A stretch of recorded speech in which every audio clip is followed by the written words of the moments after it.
What's up guys, Sub-Zero here, back for another VOD review. Today, we are going to VOD review Rank 1 Vietnam YBY1, one of my favorite players to VOD review. I've said this a million times. Look at his past 20, man. This guy's a beast. 7th in Hyperroll, though, which is clearly the harder game mode. He is actually playing on his NA account right now, so we're going to get to watch some YBY1 Smurf on the NA beast. We got Precedent in this lobby, Luquan, Laharl, I've seen that name before, and then the other people I've got no clue. But yeah, we're going to watch some YBY1. Sadly, he only started his VOD right here, so we actually missed the first couple of rounds. We're starting basically at 1-4, and I have no clue what portal we're in. He was watching a YouTube video of somebody playing Trundle 4. I thought, oh my god, he got a Trundle 4 game, and then I realized he was watching a YouTube video. But all good regardless. This is going to be our start here for Mr. YBY1. Interesting already. Yeah, he ups to not hold Maddie pair here. Wow. Huh. I just wanted to look at this because, yeah, he is Maddie pair, right? That he gets off minions here, but he's just more interested in holding onto the Nocturne and stuff like this. Maybe the Nocturne on Kali. I feel like this is just the board that he loves to play the most is around Nocturne. No Kali hold there actually either. Very interesting. All right. First augment here, built diff, the chem one where you get like the HP back and stuff like that. And this one is clone factory, I think it's called. The one where you put a unit in the middle hex and it makes a duplicate of them. This one was pretty bad before, built different. I know the stats, I think, well, the stats don't exist, but I think that the tier lists say it's pretty good. But honestly, YBY1 makes a kind of a crazy call here, and we're in Victor's Vision here. And he takes the clone factory, takes the dupe here. I don't know how he knew that he was going to have Nocturne 2 in his shop, but all of a sudden, this is the board.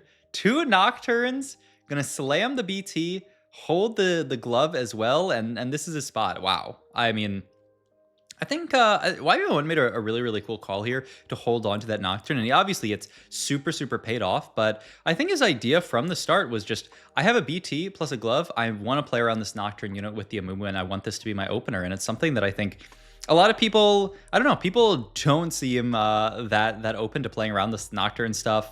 It doesn't have to obviously be like a Nocturne game. We don't have to play Nocturne from now. But we get to play around Nocturne as a really, really solid item holder. And obviously now we get to have 2 Nocturnes on the board. So this augment, prior to the patch, I think a lot of people just didn't love it. They buffed it a decent bit actually in the patch. So, I mean, YBY1 now happy enough to take it first augment, which is pretty crazy, I would say. And it's be interesting to see what we actually play into this game with the BT slammed. We're gonna need some kind of melee carry. I mean, maybe we're just gonna have duo melee carries the entire game. I mean, right now, double Nocturne to, you can't be too upset about it. So yeah, I mean, a great start for YBY1 in this spot. He's also eaten some collagen gummies were those? I don't know. Very interesting. Gonna get in the Conqueror on the board right now and just sell off to make gold. Yeah, that's a big question there. If he wanted to sell off to make gold, because he was holding 4 Watchers there. But I think YB1 realizes my board's good enough. I don't actually need, with a melee carry like this, 4 Watcher. It's actually kind of like, you don't really care that much about your frontline when you have a melee carry like the Nocturne. And also, I mean, just look at the double Nocturnes just doing insane work on this board. Who needs extra frontline? My board's good enough, so why not make 10 and get Conquer in? I mean, beautiful for my YBY1. We have belts open, right? So we're looking at potential Sterax Slam. I think it was belts open. Either, no wait, actually I think it's glove. So I guess we have, I mean, are you really gonna go a QSS? I mean, I think the sword makes the most sense, yeah. But I'm curious to see, yeah, the IE Slam I think makes a lot of sense from the perspective of like flexing different comps. So yeah, I love the IE Slam here because there's a few different lines you can go in this spot, right? You can go the kind of emissary line that I think a lot of people like to play into. IE goes onto Corki, BT goes onto either Vi or onto Mbessa. You can also play Enforcers from this spot. BT goes onto the Vi again, and then the IE can go onto Maddie and eventually Kaylin. So yeah, YY1 has actually like a really, really nice flex game plan here, and he's just, I mean, he's stomping the lobby with these double Nocturnes. I mean, he's making me want to pick up this clone factory augment, though I know I wouldn't start the game with a Nocturne too, because we can't all be high rollers like YBY1 is. Not to say he's that much of a high roller, because obviously he's a beast. We still have that 4 Watcher as a potential in, but like I said, it's just not something that YBY1 wants to play for. He knows his board's strong enough, so why not just keep Conquer in here? We can stack up to 10 stacks here, get the 2 gold back, and continue to win. I think this is just such a nice way of playing for highest cap, you know, knowing that, sure, I can fit 4 Watchers, but who cares about that? I'd rather just play the Conquer here. Boom, that's 10 stacks. I wonder even now that we're at 10 stacks, because if I was YBY1, I would really consider getting out of Conquer at this point, because we're still We're pretty far away, right, from getting to 35 stacks. That's going to be pretty tough, but maybe he'll keep it in. We'll see. I don't know. There's where I would actually consider holding on to something like the Vander and getting back into 4 Watcher there. Renans, I mean, Titans. That's a Rennie 2. Oh my God. He's naturaling all the 2 stars. What are we going to do here? Are we going to dupe? I mean, I think Titans makes perfect sense with these items so far. Do we want to pivot the board in this way? Ooh, this is a nice little pivot. So get the TF in for Quick Striker as well. Mandatory on this board. Gonna dupe the Rennie here and yeah, have another frontliner and then just move the Nocturne up. You know, the second Nocturne compared to the second Rennie doesn't really do as much. You know, just a random generic tank. It's just a meat shield is nice on the board. The second Nocturne really doesn't do as much damage as the first, especially now that we're so itemized. So yeah, dupe the Rennie here and wow, what a nice board, honestly. All right. Second augment here, like I said, still YBY1 down to kind of play whatever in this spot. So we'll see what kind of direction he actually gets here. I mean, I don't think it's either of these. Health as Wealth seems quite reasonable with a melee carry like this. The Sterex augment and bad luck protection. Wow. I mean, a lot of good stuff here. I mean, I would be quite tempted to take Sterex. You do have to move the IE, which is the downside, huh? And we don't have anyone to move IE onto. I wonder if he's going to skip this and actually just take Health as Wealth in this spot. I think that actually might make more sense here. Yeah, I think this makes perfect sense. It's so weird because, like, the Sterex augment is obviously good, but we already have 3 items onto Nocturne. Like, what do we get by taking a Sterex here? Nothing. We just move the IE down, and Nocturne gets marginally better, but instead we can actually take Health as Wealth here. It's a lot of healing onto this Nocturne, which is all you actually need at this point. You just want to make sure that he's proccing the Titans, really. And we also get to pick up a Loris here. We are on our way to maybe playing an Enforcers game. We got 2 in right now. This is just such a nice little early game to play into potentially Enforcers. This reminds me actually of the Can't Without You game. Obviously he played it a little bit differently, but just playing like a flex game, super flex opener, and yeah, he's going to throw Enforcers into his team planner, and this is his idea, is that we are going to just play straight up Enforcers from this spot, but use the Nocturne as a way to get into it with that BT slam. I mean, so smart from YBY1, and he saw that from minute 1. That's why he held on to the Nocturne. The idea is that he just transitions really nicely into this board. The second you find TF, you can fit that in. Obviously, you know, he had the Amumu on for early Automata, but like, you know, I don't know, eventually, I guess there's some link up there, like Kog'Maw Maddie type stuff. Maybe that's too much of a cook. But I mean, on an 8 streak here, YBY1 very happy with the spot, and making the Rennie 2, which is probably going to end up getting sold later, but you can keep her on the board for a while. She's a bruiser with Steb. All right, Sword Vi on Carousel looks really juicy. I mean, so juicy that I don't think we can get it. I'm curious actually what his pickup is here, because there's the glove, right? Yeah, the glove plays nicely in other stuff. I think Tier, really? Yeah, okay, he will take Tier. He did want glove over Tier, but I do actually think Tier is a really, like, secretly or not secretly, such a good pickup in this comp because of the value of blue buff onto Caitlyn. I've talked about this before. Blue buff, Caitlyn's best mana item, because she's 50 mana and all she really cares about is getting to that first cast. Her first cast is so long and does so much damage that all you care about on Caitlyn is making sure that she gets to her cast. And blue buff gives you a ton of starting mana, and it gives you just that faster cast. So I think it makes so much sense with a unit like Caitlyn, who's so low mana. This is actually such a close fight as well. He thought about slamming the Tier to get TF the faster cast. He didn't end up doing it because I think he realized that he didn't need to, but YB1 always trying to go for that kind of like very small thing that can end up actually swinging a fight. Speaking of which, I think the level up here is beyond free, but is this the full greed? He's going to say, you know what? Why spend a gold to level here? My board is so strong, I'm going to beat everybody. And the only thing that's going to be hilarious is if he somehow loses to this Renata board, which, I mean, does have 2-star frontline. It doesn't suck that badly. I'm so afraid for YY1. I can't believe that he didn't level this round. But, I mean, he's got the Rennie too.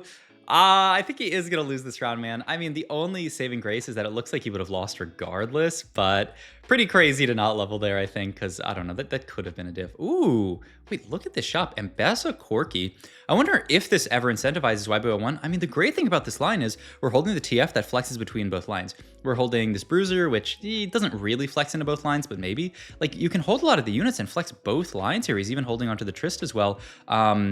I mean, probably just sack one more, but yeah, he's just going to play 4 Quick Striker for now and then level up next round. And I think it's going to be a full flex from YBO1. And I mean, the other really cool thing is you can flex based around our items. We got dropped a second tier, so now we can really look at this blue buff here. GS is going to be the slam here. Interesting. I was looking at something else, like an Edge of Night, actually, and maybe like a Renans or something like that. But wow, he actually opts to just go for the GS, saying, you know what, this is going to be like my max cap Caitlyn item later. And so that's probably the idea. In worst case, I mean, this in my head commits to or not to emissary, the opposite, commits to that other comp, but we'll see. I'm gonna bring it down to 1x speed here for the roll down. I mean, you could take the Echo Vi augment. I mean, I'd love to see him take that. I don't think it's that good. I think you just take the support anvil here. It's just good enough. Extra components, not bad either. Can you take Capdoi Bach? Like, it actually looks, yeah, actually, wow, I like this a lot here, because you play around Vi, for sure, and then you just have to fit one more 4 cost on this board. So let's look at this roll down here. Immediately, actually, this is so important. He sells, what the heck was that? We just like lost part of the roll down. I guess that's YouTube streaming just trolled us. Yeah, that's so weird. Wait, I wanted to slow down for the roll down, and actually, I mean, I guess good that we only lost that, but hey, we pivoted into 4 enforcers. We have the Embesso on the board, as well as a nice unit that just fits in Quick Striker onto the board. Gonna fit Maddie in as well, find Savika as well.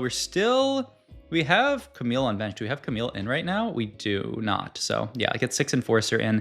Still probably need to roll down a bit more, but yeah, actually a pretty just straightforward roll down into the enforcer build. So we're gonna move these items over, leave the IE on the Violet the Vi for now, with the idea. That's why we didn't make the Edge of Night, because he knows we can't, until we find a Caitlyn, we can't actually move this IE. So why not leave these items for TF for now, IE the Vi for now, and live with it. Now, in my head, we're still not quite stable.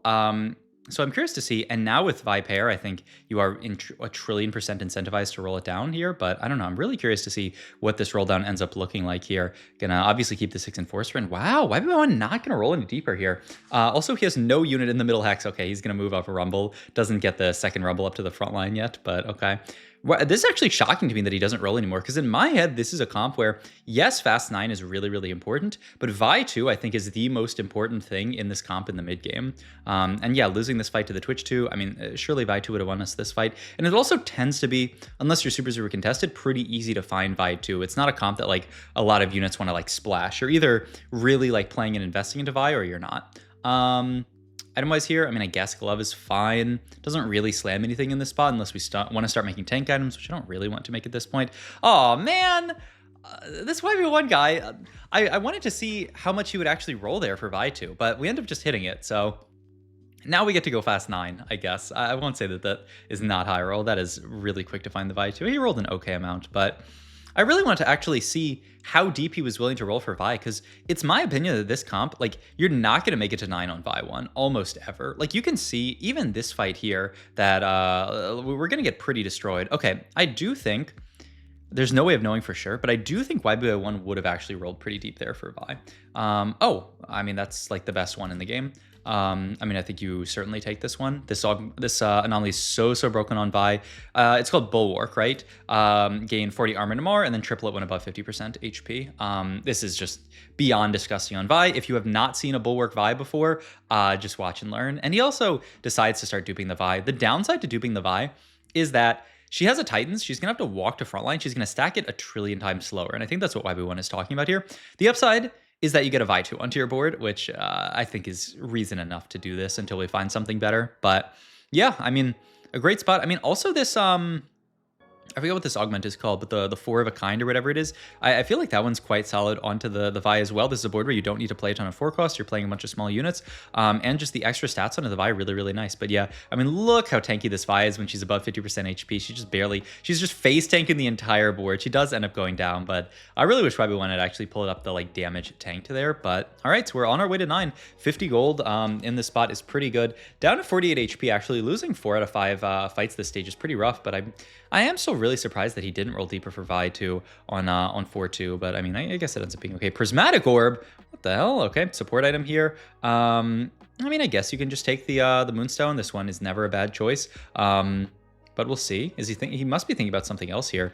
He takes Zephyr here, and we also have a Spat here that we got out of that. So that's Enforcer Emblem. And wait just a minute, we are really rocking and rolling now. Now we can play for 8 Enforcer. He takes the Zephyr.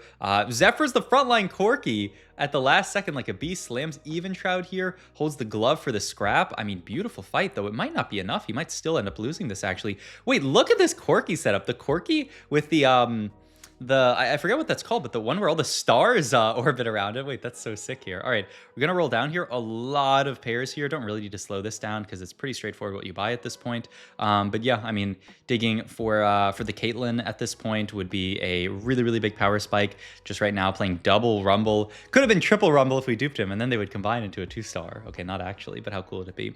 Also, you know, thinking about it more, obviously, with the clone factory, like, you don't get a bunch of Titan stacks, but the nice thing is your Vi ends up in the middle of the board. Vi in the middle tends to be really nice because she has that AoE on her cast, so like it's actually like pretty good Vi positioning in a weird way here. But yeah, I mean, let's roll down a bit. I don't know why he put Heimerdinger. Oh, I think he's like checking to see if the clone gets the, or if the clone counts for a second 4 cost. Like if this counts as 3 4 costs. I mean, it must not because he's keeping this in, but that is kind of a funny thing to check.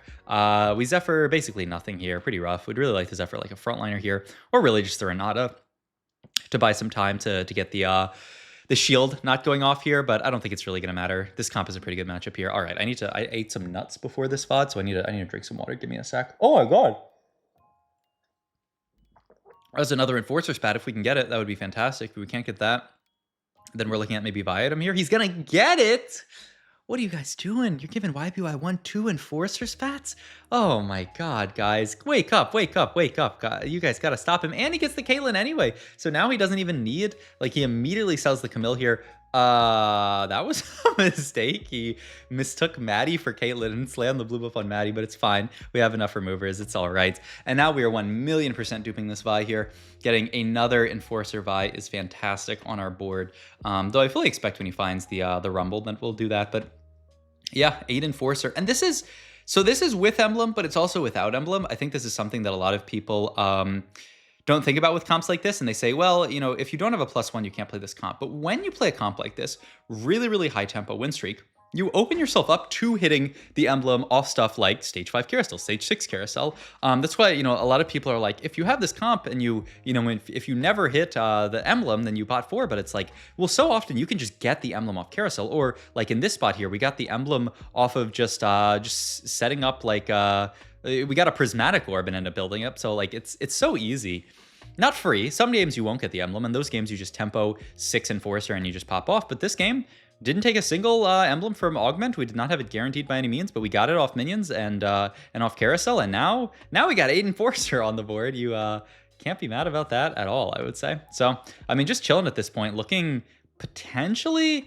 YB1 actually is at a crossroads here. Do we want to roll more on 9 to pick up our 2 stars? And I think his answer, judging by what he's doing here, is absolutely yes. We need Caitlyn too. We need Rumble too. So many things to pick up in this spot here. Rumble item here in the Giant Slayer looks a bit reasonable. Not that good, but okay.